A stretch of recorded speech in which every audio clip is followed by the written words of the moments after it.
Fala pessoal, beleza? Hoje eu estou aqui para falar para vocês como é que a gente pode ter uma loja com uma performance de mais de 90 no Lighthouse. Bom, a primeira coisa que a gente tem que fazer para otimizar uma loja, a gente precisa saber o que a gente tem que mexer nessa loja para melhorar a performance, né? Descobrir onde é que está onerando a performance e como é que a gente pode atuar. Então a primeira etapa a gente já sabe o que a gente tem que melhorar? No começo, não, então a gente tem que descobrir o que a gente tem que melhorar. Para isso, a Google oferece uma ferramenta chamada Lighthouse PageSpeed Insights para a gente que vai pegar o nosso site, vai avaliar e vai dar onde é que os problemas de performance, onde é que a gente pode melhorar a performance da nossa página. Então, vindo aqui em PageSpeed Insights, a gente vai chegar nessa telinha onde a gente pode botar o nosso site aqui. Nesse caso, a gente está fazendo a fashion.deco.site e a gente pode rodar aqui em Analyze. Rodando, demora um pouquinho, a gente vai receber esse Diagnose Performance Issues, que é o quê? Basicamente, ele dá nota de performance, uma nota de 0 a 100 do nosso site, e nessa nota, ela é feita por vários indicadores e várias métricas que juntos, né, compostos com uma média ponderada, a gente consegue ter essa nota aqui. Beleza. Se a nossa ideia é aumentar essa nota aqui, a gente tem que ver qual que é a métrica, né? Qual que é o indicador que está onerando mais essa nota aqui, para que a gente possa atuar nele e atuando um de cada vez a gente melhora essa performance. Então acho que esse é o grande jeito da gente melhorar essas performances. Felizmente a Google oferece esse calculator aqui para gente, que já dá um pouquinho para a gente essa informação, ou seja, ele mostra como cada indicador afeta na nossa nota final. E aqui, por exemplo, a gente consegue ver que se a gente melhorar o nosso blocking time, por exemplo, em 50 milissegundos, a gente passa por uma nota melhor, ou se a gente piorar, a gente passa por uma nota bem pior. Então aqui é o lugar que a gente pode brincar, né? Como é que variando essas métricas varia a nossa nota. E aqui a gente vê o peso da nota, né? Então, por exemplo, nesse caso a gente pode ver que o TBT ele influencia muito a nota, porque ele é 30%, né, da nota. Ao passo que o First Contentful Paint ele é só 10% da nota. Mas não pense que tipo, eu tenho que sempre melhorar o TBT, eu nunca preciso nem olhar para o FCP porque tem 10%. Não, porque às vezes você tem um FCP muito ruim, ele vai baixar um pouquinho da nota, sim, isso é verdade, mas às vezes é muito mais fácil você melhorar uma nota, um indicador que está muito ruim, do que melhorar um indicador que está um pouquinho ruim só, entendeu? Então, às vezes, você tem que meio que brincar aqui, né? Realmente, tipo, às vezes é fácil diminuir de 6 segundos para 1,5, por exemplo. E só nessa a gente já ganhou alguns pontinhos. E melhora realmente muito a experiência do usuário final. Então, não é necessariamente só ver os pesos e qual que tá pior. Geralmente é bom a gente meio que brincar um pouquinho aqui para ver tipo quanto eu tenho que baixar da métrica para realmente ter alguma mudança aqui na minha nota. E quão fácil é isso. Beleza. Vamos pegar o First Contentful Paint. O que a gente pode dizer, assim, digamos, de que a gente tem que fazer no código do nosso site Deco para melhorar o First Contentful Paint? Então, nesse caso aqui, a gente veio aqui no Lighthouse, executou o Lighthouse no nosso site, descobriu qual é a métrica que a gente quer atacar, por exemplo, essa First Contentful Paint. E aí, agora a gente a gente volta aqui, que a gente já sabe o que a gente quer melhorar, e a gente quer melhorar, por exemplo, o First Contentful Paint. O First Contentful Paint ele é geralmente afetado por quê? Ele é geralmente afetado pelo DOM size. O que é isso? First Contentful Paint é o quanto tempo demora para o primeiro conteúdo da página ser meio que renderizado na tela.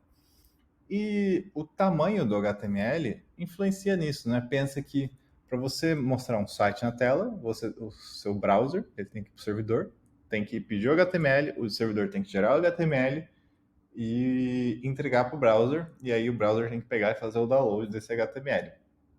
Se esse arquivo for tiver um tamanho grande, vai demorar mais para renderizar ele na tela. Se tiver um tamanho pequeno, vai demorar menos. Então, o primeiro passo, né, que deve ser feito é a gente tentar diminuir o tamanho do DOM. A gente tem um vídeo aqui no YouTube sobre como você fazer isso numa loja Deco, mas a gente também tem documentações sobre isso no nosso Docs, que é esse Recipes SVG Sprites, que é uma receita de como é que você pode fazer isso no site da Deco. E isso aqui, ele fala uma técnica, basicamente, de como você inclui SVGs no site para que o site fique rápido. E por que isso é importante, né? O SVG especialmente? Porque se você está, por exemplo, usando uma biblioteca de ícones, tipo, por exemplo, Hero Icons, a gente tem uma biblioteca aqui com milhares de ícones.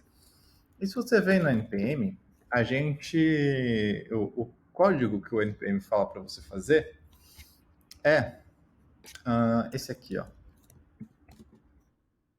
React Hero Icons. É o nome do pacote.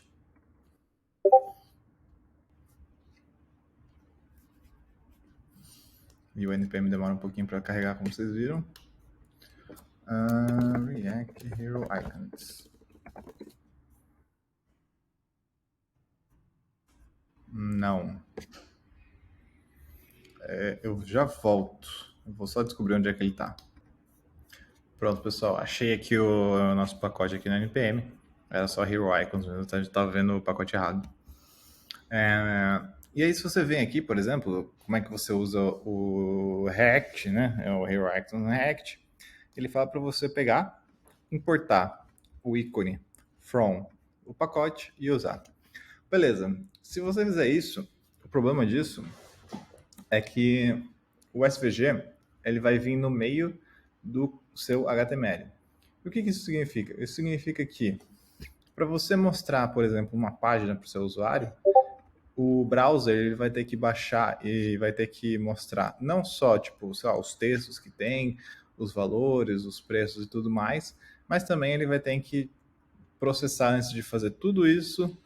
Ele vai ter que processar os SVGs, ele vai ter que saber as cores e todas essas partes do SVG.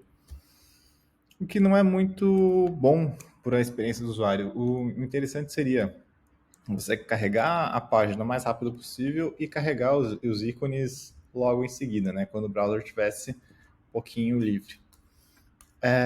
Então essa técnica faz exatamente isso, né? Ele faz um jeito de que o seu browser carregue o HTML antes dos ícones. E aí a gente separa os ícones em um arquivo chamado sprites. E aí desse jeito, por exemplo, se a gente adicionar uma internet bem ruim, assim, tipo Slow 3G, a gente consegue ver que os ícones, ó, primeiro carregou a página, e aí ele está carregando os ícones em background, tá vendo? Pode demorar bastante tempo para carregar os ícones, agora carregou os ícones, e você teve uma experiência melhor, né? Você não teve aquela experiência que o usuário recebe uma tela em branco e fica esperando e gera ansiedade na pessoa, né? Ele já, desse jeito aqui, ele já recebe um HTML com textos e tudo mais, e ele sabe que está carregando, as coisas estão acontecendo, né? É meio que um progresso para o usuário.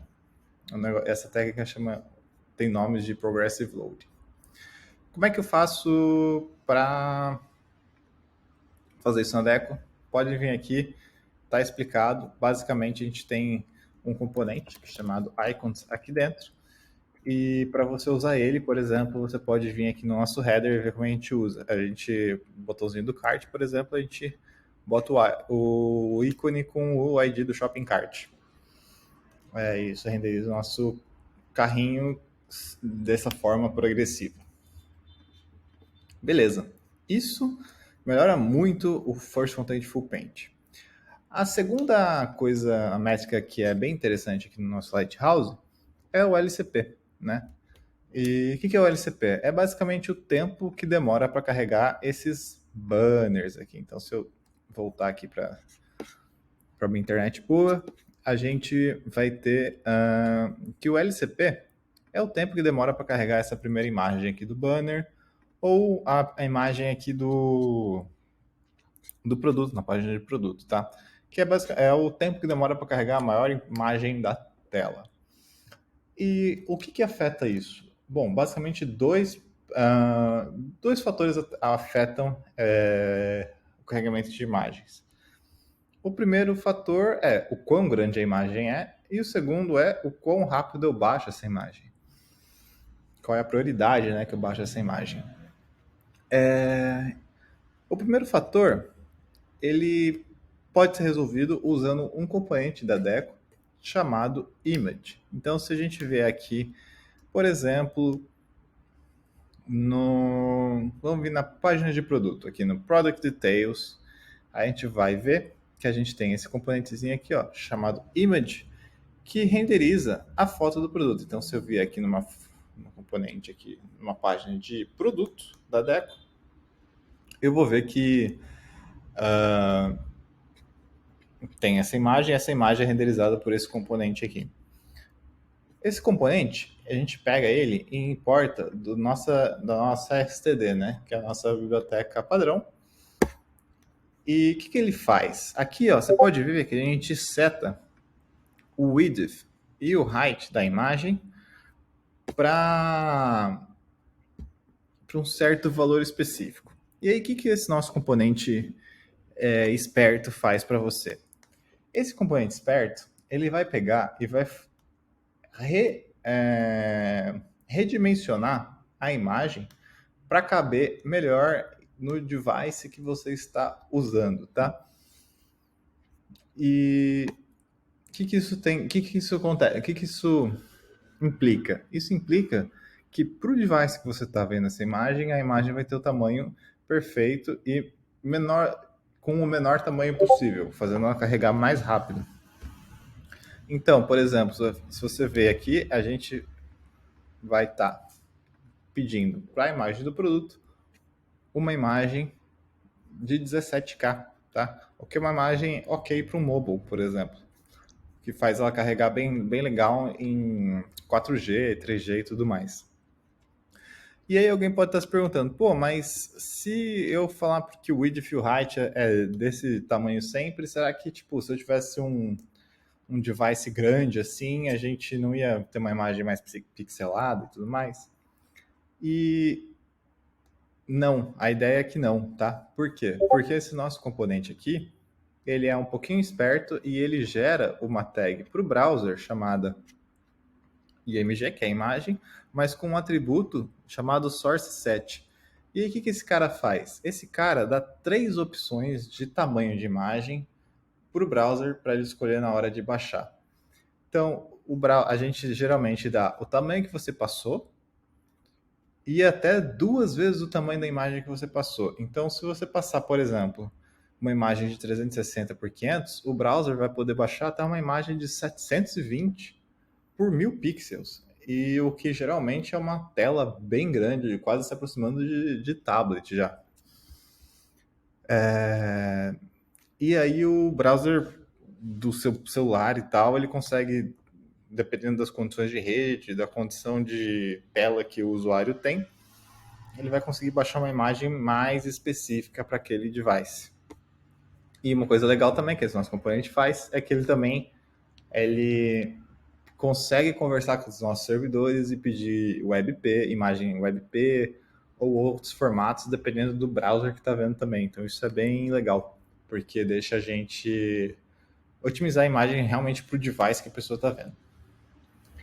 Então, por isso que é bem interessante usar esses nossos componentes de imagem, porque eles fazem bastante mágica assim para você. E a única coisa que você tem que fazer é vir aqui, ver o tamanho da imagem que está sendo renderizada.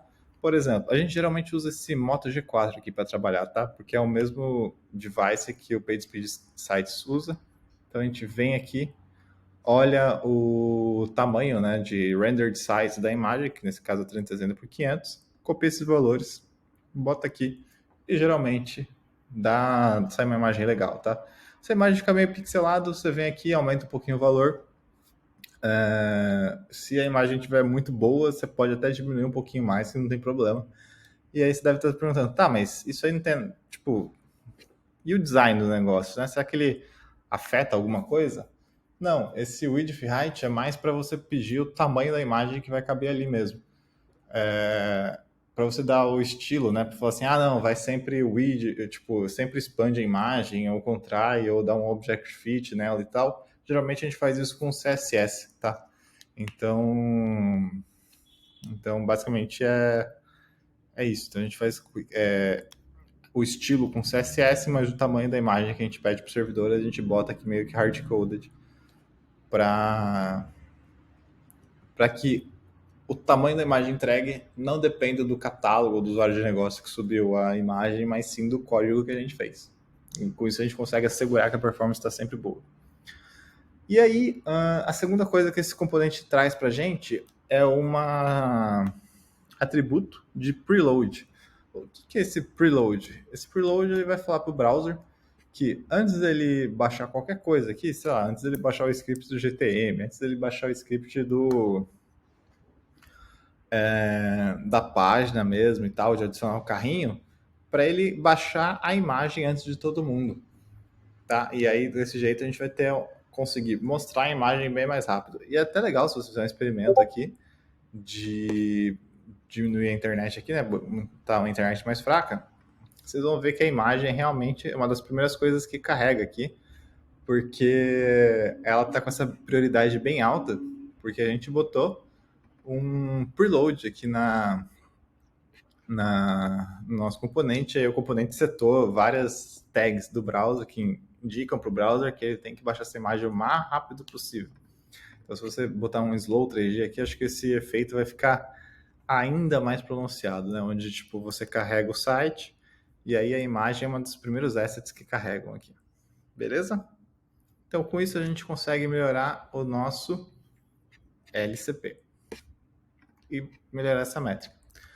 Outra jogadinha que pode melhorar bastante a performance é manter o número de... é o TBT, né? Essa métrica de TBT é o cara que tem mais...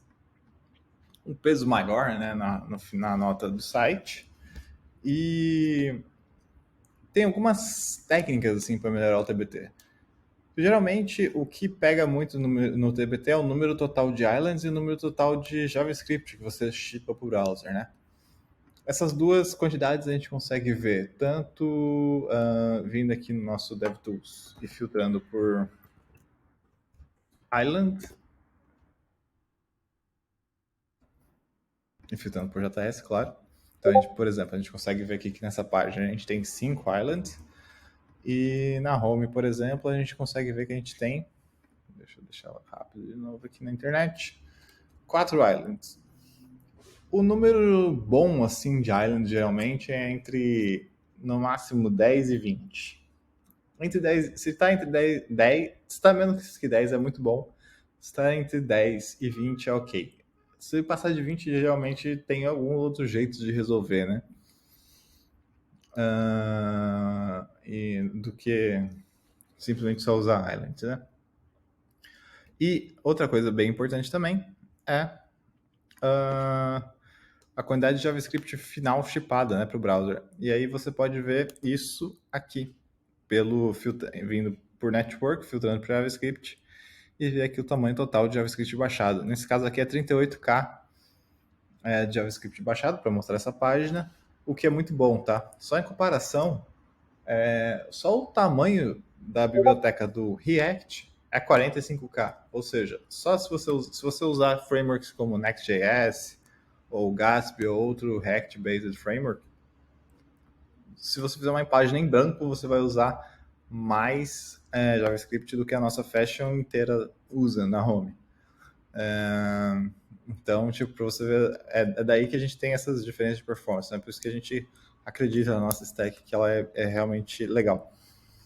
E quais os valores que geralmente entram aqui? Geralmente, o bom é você ter menos de 50K, só que você pode ir até uns 100. A partir de 100, aí realmente você tem um blocking time bem ruim. Então, como é que você faz para melhorar isso? Bom, usar menos JavaScript, né? Tentar fazer as iterações só com HTML e CSS.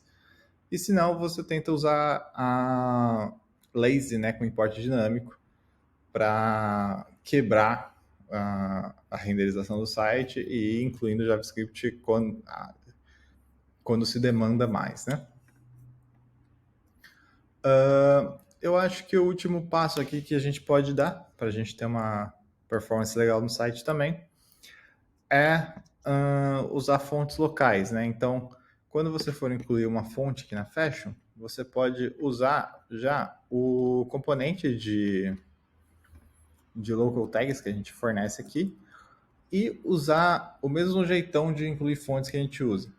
Qual que é esse jeitão? Primeiro é servir as fontes do próprio pasta static aqui. Então, se você entrar na pasta static fontes, vai ter os arquivos de fontes lá. E geralmente é bem legal servir as fontes do mesmo site, né, em vez de servir de outros domínios, tipo Google Fonts e tudo mais, porque para você baixar as fontes, né, para o browser baixar as fontes de outros domínios, ele vai ter que resolver DNS. E essa resolução de DNS demora muito tempo. E você demorar um tempo para resolver o DNS, para baixar a fonte, para depois aplicar a fonte na página, vai fazer com que a página demore muito tempo para ficar interativa, para ficar estável, né? Então, baixar a fonte do mesmo domínio é uma coisa muito importante para ser feito. Outra coisa também é não esquecer dessa funçãozinha asset, porque aí ela adiciona cache control nessas fontes quando o browser for servir. E aí já fica no browser da pessoa. E essa outra parte aqui que é o Unicode Range, né? Então a ideia é de você quebrar o seu arquivo de fontes em caracteres latinos e não latinos, para que você consiga, porque o browser baixa só as fontes, os arquivos que ele precisa, né? Não precisa baixar vários arquivos. Isso aqui é uma coisa legal, porque eu acho que na Fashion, quando a gente pede as fontes, ó, tá vendo? Ele está baixando as duas fontes agora, deve ter algum caractere que ele achou aqui que precisa, mas se ele não achasse, por exemplo, aqui na página de produtos, ele não achou um caractere não latino e ele não baixou a fonte de caractere não latino, ele só baixou a fonte de caracteres latinos, o que faz com que a página fique bem mais rápida, porque ele precisou baixar um arquivo bem menor de fontes. Uma outra coisa importante de fontes é usar essa tagzinha aqui de swap, para que o texto fique sempre aparecendo, né? A pessoa consiga sempre usar. E também, se possível, não usar fontes, né? Usar só a fonte padrão do browser. Isso também aumenta muito a performance. E aí, com isso, a gente fazendo geralmente a gente faz essas 4 otimizações aqui na Fashion, tá? Usa SVG, o LCP a gente usa o nosso componente, o TBT a gente deixa o número total de ilhas bem pequenininho e a gente inclui a fonte do jeito local. A gente fez, acho que, essas 4 otimizações na Fashion e essa é a nota final que a gente tem hoje no Lighthouse, o que é uma nota bem legal. E quando você começa um site na Deco, né, você já tem todas essas otimizações na Fashion e já tem todas essas partes já meio que pré-feitas. Então, se você quiser adicionar um ícone, é só adicionar nossos sprites. Se você quiser adicionar uma imagem, é só usar nosso componente. E se você quiser, tenha cuidado para não deixar muito número de ilhas muito grandes. E a fonte também é só incluir local. E usando essas 4 otimizações, a gente acredita que a gente vai ter umas lojas bem legais aí no final. A gente vai continuar escrevendo novos guias aqui, né, na Deco, nos nossos docs da Deco. E a ideia é que com a gente escreva mais receitas aqui de como melhorar outros aspectos do site. Então, acho que é isso.